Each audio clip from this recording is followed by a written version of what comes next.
하나님 앞에 태감을 입었다는 것은 오늘 우리가 누리는 복입니다. 은혜입니다. 그 태감을 입음이 그리스도 예수의 십자가의 보혈의 사랑으로 죄사함을 받았고, 그리고 하나님의 자녀가 되는 권세까지 받아 누릴 수 있는 그런 원인이었습니다. 그게 택함을 받은 겁니다. 근데 이 택함을 하나님께서는 택한 자를 택한 것으로 끝나는 게 아니라 그 택한 자를 하나님은 그에게 합당한 은혜와 복을 주신다는 겁니다. 오늘 19절부터 24절에 이르기까지 그 택함을 받은 자에 대한 하나님의 베푸실 은혜 그리고 주실 복을 말씀하고 있는 것인데, 여기 말씀하고 있는 그 은혜와 복이 보면 여러분들에게도 아버지께서 주시는 복이고 이미 받은 복이요 앞으로도 계속 주실 복이라는 사실입니다. 그래서 택함 받은 자가 받는 복은 과연 어떠한 복일까라는 걸 생각해 볼 때 뭐니 해도 가장 택함을 받은 자가 누리는 복은 임마누엘의 복이죠. 해가여서 어디다 놓았냐? 하나님 앞에 살게 하셨다는 거예요. 하나님 앞에 사니까 늘 그 보호하심 속에 살고 그리고 인도하심 속에 살게 되는 거죠. 그러한 보호와 인도하심을 목자 되신 여호와를 말씀하며 푸른 초장 쉴 만한 물가로 인도한다. 또는 사망의 음침한 골짜기를 지나도 두렵질 않다. 이런 표현들로 그게 하나님의 보호하심과 인도하심 속에서 누리는 우리 성도들의 누림을 말하는 거잖아요.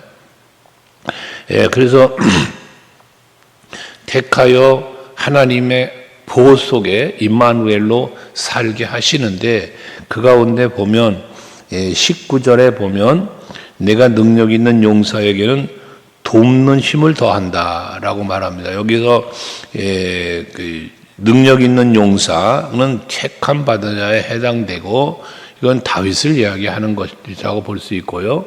근데 그에게 뭐였다? 돕는 힘을 더한다 그랬어요. 그러니까 도우신다는 거죠. 그게 하나님은 나의 도움이시다, 나의 힘이시다, 이런 표현을 하는 건데, 우리는 은혜가 아니면 살 수 없다는 고백처럼 하나님의 도우심이 없이 살 수 있는 이 세상에 인간이 누가 있겠습니까? 예수를 믿던 믿지 않던 하나님의 도우심이 없이는 살 수 없는 게 우리 인간이에요. 우리 인간뿐이겠습니까? 모든 만물이 다 마찬가지죠. 하늘나는 새도 드레핀 백합도 하나님의 도우시는 은혜 안에서, 그 섭리 안에서 살고 있음을 예수님도 말씀하셨지 않았습니까? 이것처럼 택함 받은 자에게는 돕는 힘을 더해 주신다. 또 높여 주신다라고도 말씀합니다. 도우시면서 높여 주신다. 그 높여 주심에 대해서는 뒤에도 이제 말씀을 하지만, 어쨌건 하나님은 힘을 돕는 힘과 높여주시는 은혜를 택한 자에게 주신다는 거거든요.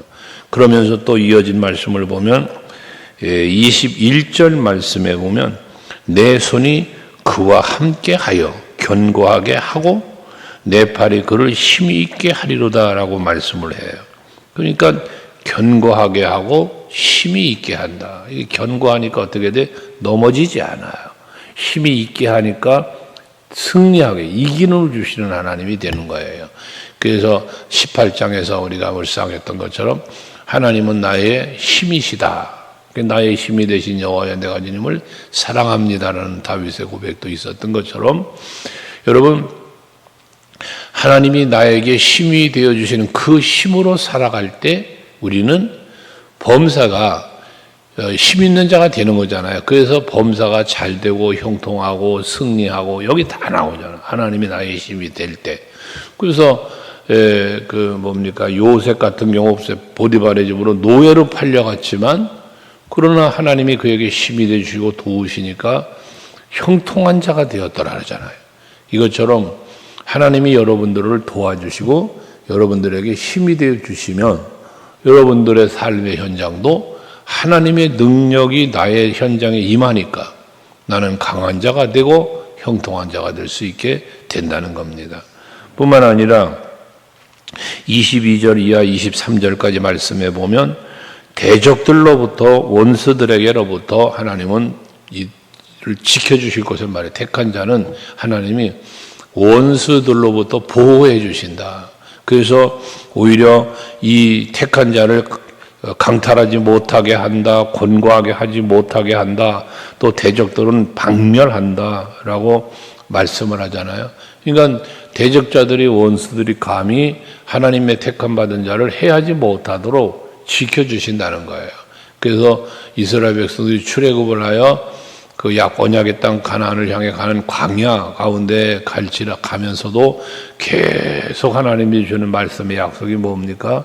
내가 너보다 앞서가서라는 말씀을 해요. 내가 너보다 앞서가서 너를 대적하는 그 대적들을 물리치고, 그리고 그들이 살아야 할 모든 그 터전을 하나님께서 정하여 주셔서 거기에서 장막 칠 곳을 그랬어요. 그게 저들의 삶의 터전이잖아요. 이렇게 하나님은 항상 앞에 가시면서 그들을 해롭게 할 것들을 다 멸하시면서, 그리고 그 땅을 차지하게 해주신다는 약속을 하셨지 않았습니까? 근데 그 약속대로 해주셨고요. 그 가나안의 7 족속들이 얼마나 강한 족속입니까? 정탐꾼들이 정탐을 하고 돌아와서 하는 말이 거짓말이 아니라 그랬죠. 그들은 그렇게 강한 자들이었던 건 사실입니다. 근데 그들을 하나님이 다 내쫓아버리시고, 그리고 그 땅을 차지할 수 있게 했단 말이에요. 이스라엘 민족은 세상적 기준으로 볼 때는 힘이 안 되는 민족이었잖아요. 그런데 아말렉 같은 경우는 얼마나 그 전쟁에 능한 자들이라고 그랬어요. 근데 그들을 하나님이 물리치시면서 이들이 차지하게끔 해주시는 이런 하나님의 은혜가 있었단 말이죠. 이게 하나님께서 택한 자에게 베푸시는 은혜입니다. 그러면서 24절에 보면 나의 성실함과 인자함이 그와 함께하리니 내 이름으로 말미암아 그의 뿔이 높아지리로다 라고 말씀을 하지 않습니까? 앞에서 19절에서 그를 높였다라고 말씀하셨죠. 그 높임이 바로 24절에서 말씀하는 것처럼 그 뿔이 높아진다로 또 말씀하고 있어요. 그러니까 하나님께서 이들에게 뭐 하는 거냐? 택한 자에게는 권세를 주시는 거야, 권세. 이 권세가 여호와의 이름의 권세요, 예수 이름의 권세며 성령 충만함으로 임하는 권세예요. 그래서 이것을 권능이다라는 표현도 했고요. 예수 이름의 권세. 내가 예수를 믿는 믿음의 권세죠, 이게. 그래서 그 믿음도 권세요, 소망도 권세요, 사랑도 권세라고 그랬잖아요. 권능. 그러니까 그러한 권능을 무엇으로 하나님 우리에게 주시냐? 성령으로 임재하면서 주시는 은혜라는 거지 않습니까? 이렇게 택한 자에게 주시는 하나님의 은혜는 특별한 거예요. 특별히 24절에서 나의 성실함과 인자함이 그와 함께한다. 성실함과 인자함이 함께한다라고 말씀을 해요. 이 성실함과 인자하심이 무엇입니까? 하나님의 은혜와 사랑은 변함이 없으신 거예요. 변질되지 않는 거예요. 이렇게 항상 택한 자에게 항상 변함없이 언약하신 것을 지키시면서 앞에 지금까지 말씀하셨던 그 모든 이 은혜를, 5가지의 은혜를 계속해서 주신다는 그런 약속이 되는 겁니다. 특별히 20절 말씀에서 내가 내 종 다윗을 찾아내어라는 말씀을 했습니다. 찾아냈다라는 말씀을 했습니다. 그러니까 우리가 택함을 입은 것은 내가 하나님 앞에 나온 게 아니고 하나님이 여러분을 찾아내신 거예요. 그래서 내가 택함을 입었다는 사실에 대해서 말씀드리죠. 많은 무리가 있는데 그 가운데서 나를 이렇게 뽑아낸다. 허물과 죄로 인하여 죽어있는 그 무리들 중에서 나를 건져낸다. 이거를 선택 또는 구원 이렇게 표현하는 겁니다. 그러니까 여러분들은요 뽑힌 자들이에요. 입은 사람. 그래서 우리는 특별한 은혜를 입었다는 거예요. 특별한 은혜. 여러분들은 이 택함을 받은 것도 지금까지 말한 5가지 돕는 힘을 주시고 견고하게 하시고 힘있게 하시고 원수들로부터 지키시고 그리고 우리에게 권세를 주시며 높여주시는 이런 은혜는 택함 받은 자에게 주어지는 특별한 은혜라는 겁니다. 근데 이 은혜가 어떻게 주어진다? 함께 하심으로. 임마누엘이라는 거예요. 그래서 오늘도 여러분들이 사실 때 늘 말하지만 내가 어디를 가든지 무엇을 하든지 가는 곳마다 머무는 곳마다 하는 일마다 함께 하시는 하나님이 이런 은혜를 주시니까 여러분들은 요셉이 이랬던 것처럼 다윗이 그랬던 것처럼 형통한 자가 되고 강성한 자가 되어 여러분의 삶이 복되게 되는 거예요. 그러시면서 이어진 말씀 속에 보면 26절 이하의 말씀에 보면 그가 내게 부르짖기를 주는 나의 아버지시요 나의 하나님이시요 나의 구원의 바위시리라 하리로다 라잖아요. 그러니까 택함을 입은 자가 여호와 하나님이 택하여 이런 은혜를 베풀어 주시니까 택함을 입고 그 은혜를 누리는 사람이 성도들이 오늘날 여러분들이 뭐라고 고백을 한다? 그가 내게 부르기를 주는 나의 아버지다. 나를 택하신 여호와 하나님, 나를 구원하신 예수가 나의 아버지다라고 고백을 한다는 거예요. 그리고 또 나의 하나님이고 나의 구원의 바위시다라고 그렇게 고백한다는 거예요. 그게 얼마나 이런 고백을 그의 입술로 부르기를 말하는 거잖아요. 말하기를 그렇게 말하는 것은 뭡니까? 그 은혜를 누리고 있다는 거예요. 우리가 찬양하면서 말하지만 하나님을 아버지라 부르는 자는 복이 있다고 우리 찬양하잖아요. 여러분들이 하나님을 아버지라고 부르는 거, 아버지라 부른다고 바울은 이야기하지만 그게 은혜입니다. 그게 복입니다. 우리가 어찌 하나님을 천지만물을 창조하시고 섭리하시고 그 어마어마한 권능과 자비와 긍휼이 있으신 그 하나님을 내 아버지라고 부를 수 있겠는가? 아무나 못하는 거잖아요. 아무나 할 수 없는 거예요. 택함을 입은 자만이 그 은혜와 복을 누리는 자만이 할 수 있는 고백이란 말입니다. 그래서 여러분들은 하나님을 아버지라 부르고 아침마다 이렇게 그 앞에 나와서 예배하면서 그 아버지가 주시는 귀한 말씀을 우리가 선지자를 통하여나 사도들을 통하여나 주신 그 말씀을 오늘도 주의 종을 통하여 여러분들에게 선포되는 이 말씀이 여러분 하나님이 주시는 은혜임을 우리는 깨달아 알면서 그래 하나님은 나의 하나님이야 나에게 힘이 되시는 분이야 나의 영원하신 아버지야 지존하신 분이야 여러 가지 고백할 수 있는 거죠. 그렇게 고백할 수 있는 여러분도 되어야 돼요. 그러니까 27절에 보면 내가 또 그러니까 택함 받은 자는 주는 나의 아버지다 하나님이시다 구원의 바위라고 하는데 하나님은 그럼 뭐라 말하냐? 나를 택하시고 복 주시는 그 하나님은 우리를 향하여 하시는 말씀이 뭐라? 내가 그를 장자로 삼고 세상 왕들에게 지존자가 되게 하며 그를 위하여 나의 인자함을 영원히 지키고 그에 맺은 나의 언약을 굳게 세우며 또 후손을 영구하게 한다. 또 왕위를 하늘의 날과 같게 한다. 이런 표현을 해요.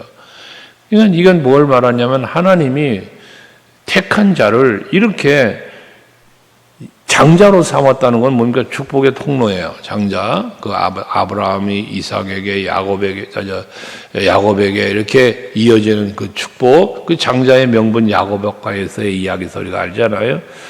이게 하나님이 장자로 삼아주시는 이런 의미예요.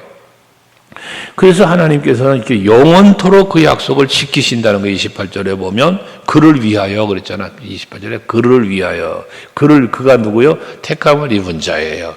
하나님을 아버지라 부를 수 있는 사람이에요. 이러한 사람들. 이들에게 이 약속은 영원하다는 거예요. 하나님께서 그 약속을 굳게 세우신다는 거예요.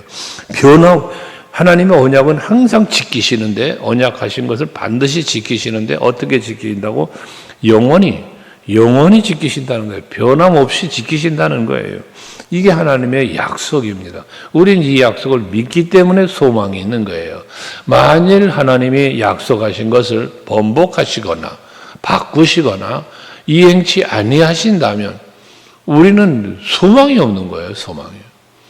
근데 하나님은 변함없이 영원토록 반드시 언약하신 것을 지키시는 하나님이시라는 사실을 우리가 믿기 때문에 우리는 때로는 우리는 하나님을 떠나고 우리는 하나님 앞에 범죄할지라도 그래도 하나님의 변함없는 은혜와 사랑을 우리는 믿기 때문에 하나님께로 다시 돌아올 수가 있는 거예요.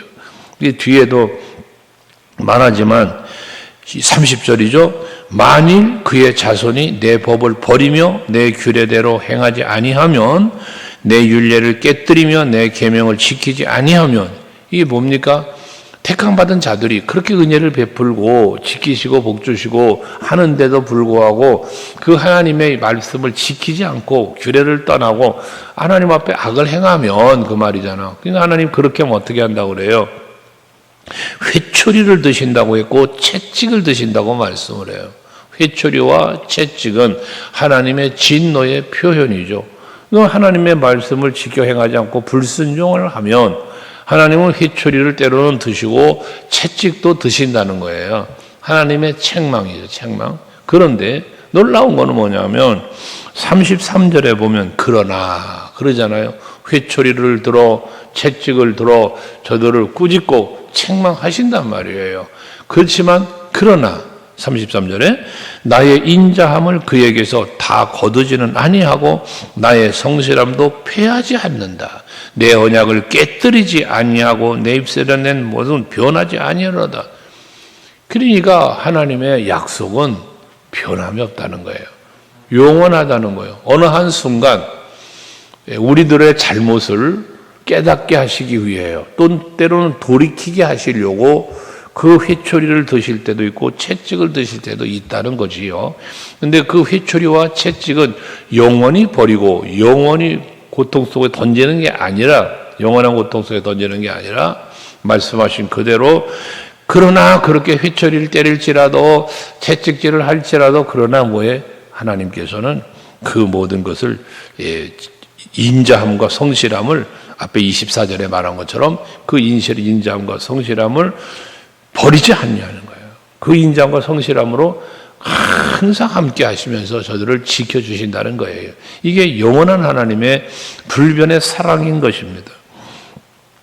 그러면서 그 인자와 성실함으로 하나님의 언약을 늘 기억하며 그 언약을 이행하면서 하나님께서 택한 자들에게 베풀어 주시는데, 거기 그러한 영원한 언약 속에서 35절에 깨뜨리지 않고 변치 않는다고 하면서 35절에 내가 나의 거룩함으로 한 번 맹세하였은즉 다윗에게 거짓말하지 아니할 것이다.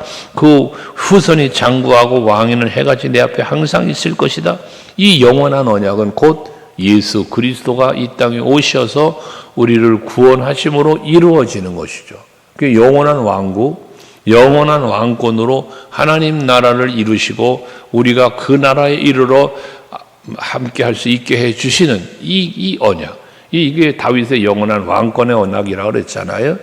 이처럼 하나님께서는 창세 전에 계셨고 영원까지 계시는 하나님께서 그 가운데에 그 영혼을 다스리며 존재하시는 하나님께서 우리들에게 일시적 삶을 허락하셨고 그 삶을 통하여 택하시며 도우시며 그 영원한 언약 속에 거하게 하시는 이 엄청난 은혜를 베풀어 주셨다는 사실을 여러분들은 깨달아 알고 또 믿으시면서 그 소망을 갖고 힘들어요? 어렵습니까? 괴로워요? 이 모든 것들을 잘 헤쳐나가는 그런 여러분들이 되실 수 있기를 제 이름으로 축복합니다. 기도하시겠습니다.